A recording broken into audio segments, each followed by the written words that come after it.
Britishness is about fair play or being nice to people.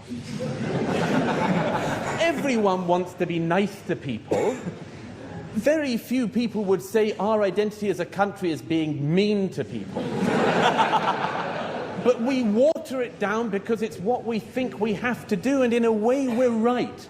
In a way we're right, because it has become very difficult to say what Britishness is or can be or should be for people when immigration happens at this kind of rate. Hi guys, this is Sahar TV, and in today's video we'll see Douglas Murray at the Oxford Union debate trying to explain why immigration is bad for the UK. Let's watch. Well, thank you very much. It's been a very interesting debate. It's very nice to be back at the Oxford Union. Apologies for being poorly dressed. I did have black tie when I was at Oxford, but it's more than 12 years ago now, and I tried on my black tie earlier, and it looks less like a dinner suit than a wetsuit.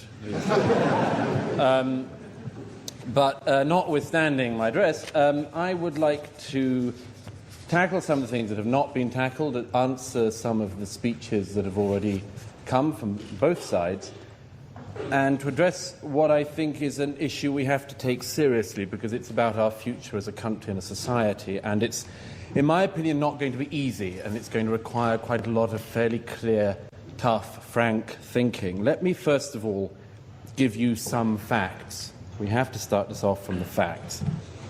The 2011 census, which was published last year, showed that the number of people living in England and Wales who were born overseas rose by nearly 3 million in the last decade alone.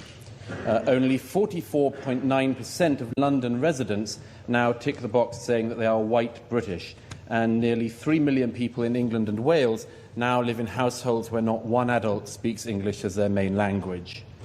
23 of London's 33 London boroughs, in 23 of those 33 London boroughs, people who identify themselves as white Britons are now in a minority. A spokesman, by the way, for the Office of National Statistics hailed that as diversity, but I can assure you that some of those boroughs are not diverse at all. On the matter of the rate of immigration, let's just clear up something. Nobody on my side, I certainly am not against immigration, and that is not what the motion is about, and you can reinvent it however much you want, but that's not what it's about. It's that there has been too much. And I would say, like I think other speakers have already said, that too much did not happen in the 50s, or the 60s, or the 70s, or the 80s. It happened under the Labour government in the 1990s and the early 2000s. There is a motif that this country has always been a nation of immigrants. That is not true. It is not true. For most of this country's history, there was a very homogenous group of people on these islands. And the idea that what is happening now is what has always happened is simply a fib, and you have to look to this. The Huguenots are always given as an example, a very good example, and a group that 50,000 Huguenots came to this country in the period of the 1680s onwards. Now, 50,000 Huguenots over the period of years was equal to about 2 months of immigration in the 1990s. 50,000 was about 2 months.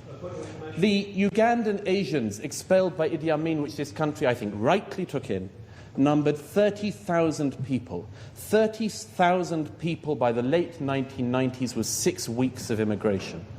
So my point to you, first of all, is that the speed and the rate matters, and it matters for a reason which I am going to come back to in a moment.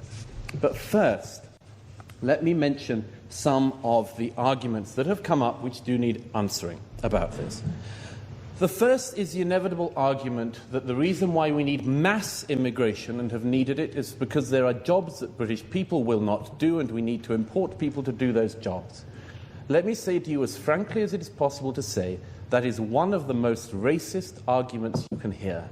It suggests that there are jobs which British people not only don't want to do, but shouldn't do, don't have to do. We don't have to even encourage them to do. Please, you've had your go. We don't even need to encourage them to do. But we will go around the rest of the world and hoover up people who are willing to work for nothing because it provides us with cheap nannies and cheap waiters in restaurants and so on. I think it's a lamentable argument. The second argument you can hear, and we had it already tonight, is the argument about the hoovering up, as I would put it, of the other end, as it were, of the economic spectrum, that it is the best idea possible that we will travel around the world and hoover up nurses and doctors in Africa and across other regions of the world, that we can take people from the third world who the third world has superbly educated and make sure they benefit us. Again, I think a lamentable argument. Look, the argument on immigration often comes down to net benefits. Is it an economic net benefit or an economic problem? You can, incidentally, on the material on this, find pretty much a 50-50 divide. About 50% of the studies say that there's a huge impact positively for the country. About the other 50% say the opposite. And by the way, that even goes, Lord Singh, to the study you cited. You cited the UCL study. That same study found that between 1995 and 2011, migrants in the UK received £95 billion more in services and benefits than they contributed in taxes. That's the same study that you cited. Another one that we get told, and we got it from someone on the floor, we need immigrants because they're going to pay our pensions. Ladies and gentlemen, whoever the gentleman is, let me tell you something, a shocking fact. Immigrants get old as well. An amazing fact. Which means that if you have that model, every single year you need to import more and more immigrants because you need to support that. It's known as the pyramid or migration model, and it doesn't work either. Look, one of the strange things about having this debate is this. Everyone thinks that they have to tiptoe. I'm sure you're nervous about walking through the proposition lobby tonight. I'm sure you are, because this is an issue which is fervid and fetid in all sorts of ways. But one of the oddities about this is that there is complete political unanimity on this side of the House. Complete political unanimity. Jack Straw, who was one of the Labour ministers who presided over that catastrophic period of too fast immigration, now says, he said it in November of last year, that it was a spectacular mistake. That's his words, a spectacular mistake. David Miliband, now Labour leader, says that at the next general election... very easily done. Apologies. Ed Miliband, now Labour leader, says that if he wins the next general election, which he could, he will bring net immigration down because he realises his party got this wrong. He said in September of last year, I want to get overall immigration down. David Cameron, Nadim's party leader, the man who would be properly Prime Minister, perhaps, in 2015, said in his speech last year, on 25th of March, he said, contra, Nadim, to your argument, quote, under the previous government, immigration was far too high and the system was badly out of control. Net migration needs to come down radically.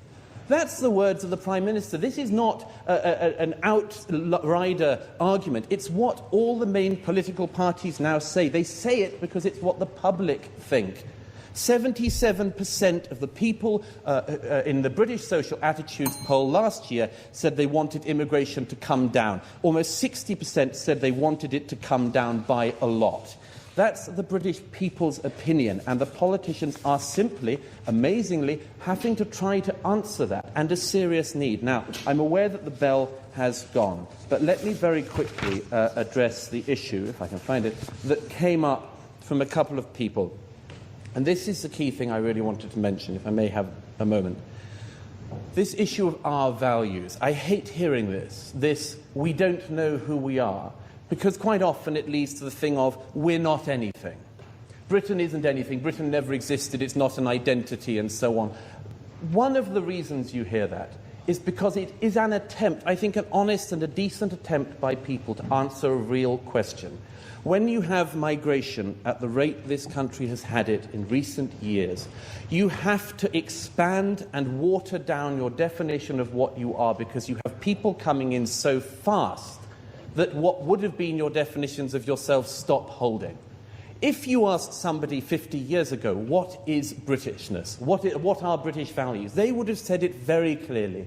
They are epitomised in a set of historic institutions, in the institutions of Parliament, in the institutions of trial by jury and the High Courts, in the great schools and universities. They would have said the monarchy. They would have said the Church of England. Why is it now that we have this big, endless debate? Who are we? What are we? It's because we want to welcome people, but it's happened so fast, we have to end up doing things like saying Britishness is about fair play or being nice to people. Everyone wants to be nice to people. Very few people would say our identity as a country is being mean to people. But we water it down because it's what we think we have to do, and in a way we're right. In a way we're right. Because it has become very difficult to say what Britishness is or can be or should be for people when immigration happens at this kind of rate. I would submit, ladies and gentlemen, this is something which in your lifetime and mine is going to be a colossal issue. Migration does bring all sorts of benefits. When it comes at this sort of rate, I would argue it also brings some very negative things as well. And one of the things that is that people of this country, including many, many immigrants, and I'll finish on this, many immigrants, including first and second generation immigrants, now say there is a problem with the speed of immigration because it changes the country. It is all very well to say that we are open to people who share our values, but if our values water down and the people who come here come at the rate they have, it is not surprising that we will end up arguing for immigration as an economic thing, because we will be giving up our culture, we will be giving up our identity, and we will be saying what some people now do say, which is that the peoples of Britain and Europe have lost their place in the world. I think it is right for people to have a place they call home, an identity that they're proud of. I think it for all people around the world, and I think it for the people of this country. And I hope tonight you can vote to say you think that too. Thank you. If different people share the same values, I agree. They can stay. However, when you bring people to your country who completely oppose your views, and I'm talking about Islamists who come from different places like Pakistan and Syria and different parts of the world that don't believe in free speech because you can't criticize Muhammad in a Sharia-dominated country. And slowly, the UK is becoming one, and France is becoming one, and Canada is becoming one. So do you think you'll have free speech under their leadership? Of course not.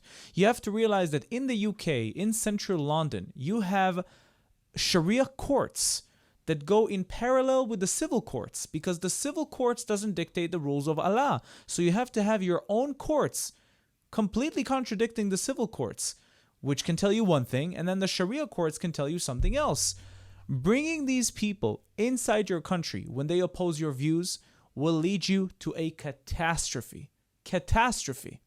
I mean, the UK is already at a pretty bad point. There's only 6% Muslims in the UK and it already looks like this? Are you kidding me? Listen, it may seem from my videos that I oppose Muslims and I oppose immigration, and I do oppose immigration if it contradicts the values of the people. But I have no problem with British Muslims if they share exactly the same values as British Christians. But they don't. More British Muslims have drafted into the forces of the Islamic State in Syria and Iraq than to the UK army. How come? Why?